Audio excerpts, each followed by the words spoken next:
how many seas must the white dove sail before she sleeps in the sand? And how many times must the cannonballs fly before they're forever banned? The answer, my friend, is blowing in the wind. The answer is blowing in the wind. Hi guys, this is Andy again. Welcome to How to Play 10 Songs with 3 Chords. This song is Blowin' in the Wind by Bob Dylan. We're going to need a capo at 5th fret to be able to play this song. And start off with, we're just going to follow the chord sequence. If you want to follow the link to my website, you'll see the chord sequence there. It's laid out with bars and beats, and also the lyrics as well, for whichever way you prefer to see your songs. It's kind of crucial that you follow that one because there's too many chords to memorize, certainly at least initially in my opinion. So we got 2 beats on the A. The intro was just an A chord as well, but for how many, that's an A to a D.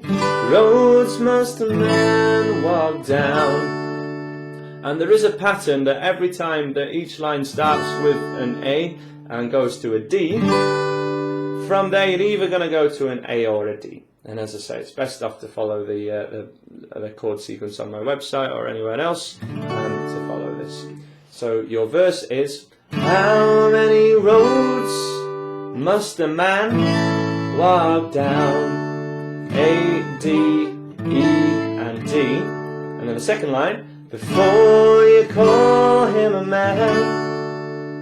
And the 3 parts to the verse are actually exactly the same as that, apart from the second line ends on an E instead of going back to the A. So how many seas must the white dove sail before she sleeps in the sand? And then the last one, how many times must the cannonballs fly? Same as the first time, before they're forever banned.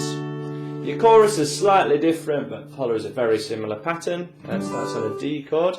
The answer, my friend, is blowing in the wind. The answer is blowing in the wind. And the 3 verses that are there follow that same pattern.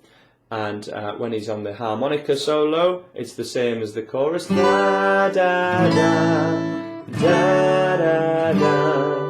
Da, da, da, da, da, da. So a beautiful, very, very simple chord sequence, but it is quite a fast change, so it's not easy. So I do recommend you try and get that one with you singing along or playing along to the record with that chord sequence first of all, 1 strum per chord.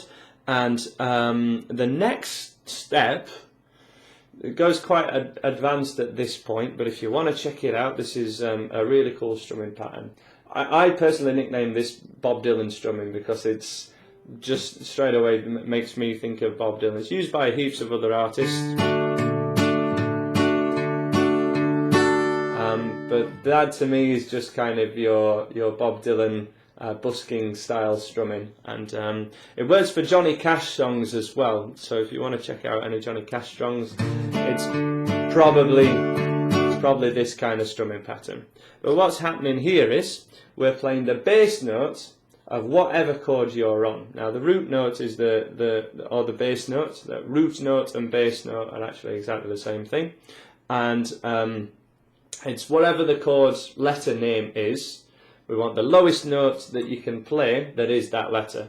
So if your first chord is an A, then your root note is the thickest A string. And you play that first and then strum your chord.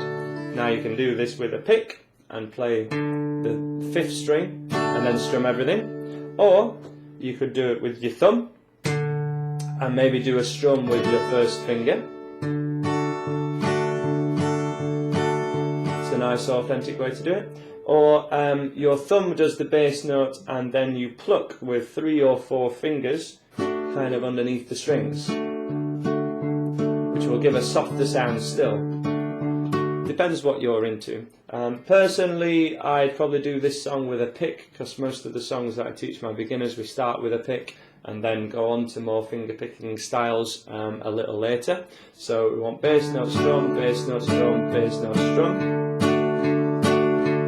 and that will go kind of straight to a D and then straight to an E. And every time you do that, technically you want to be changing the single note that you're playing per chord. Now, if that's not a point where you're ready for yet, you've got a couple of options. That would be to an 8th grid, so you can use the 8th strumming that I've taught you in previous videos. So 1 and 2 and 3 and 4 and 1 and 2 and 3 and 4 and... It's a little quicker, but that's still pretty good, and that'll sound good on its own. Then, instead of doing one string and every note, what you can do, certainly with a pick, which is I think far easier, is just strum the thicker strings, so the thicker 2 or 3, and then strum everything, and use the thicker 2 or 3 strings as your bass note, because it's odds on that's where it's going to be. And that would sound like kind of very similar,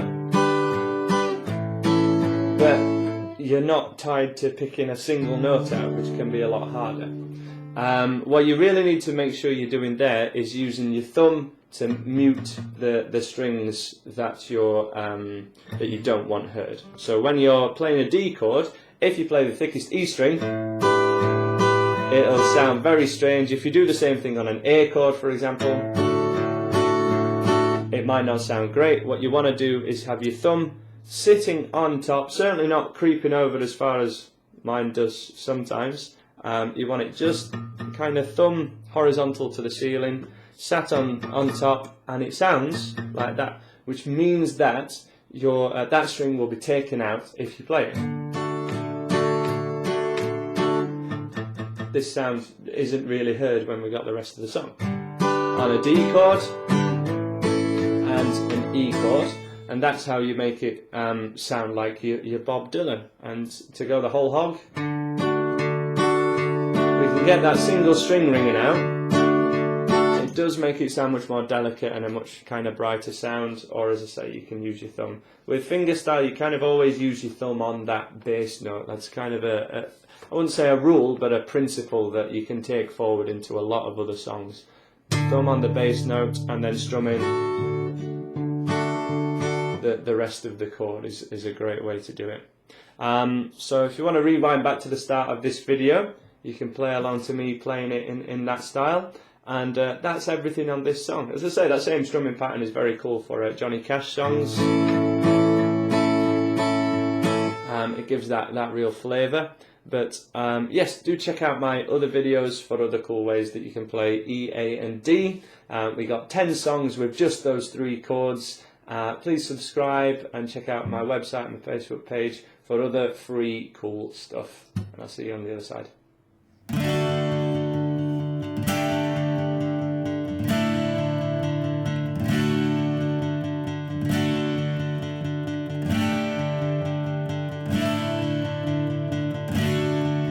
This place ain't the same, the details have changed since I moved away years ago. The place I was born, where I say I'm from, with an accent not strong as before. My hometown, in my hometown.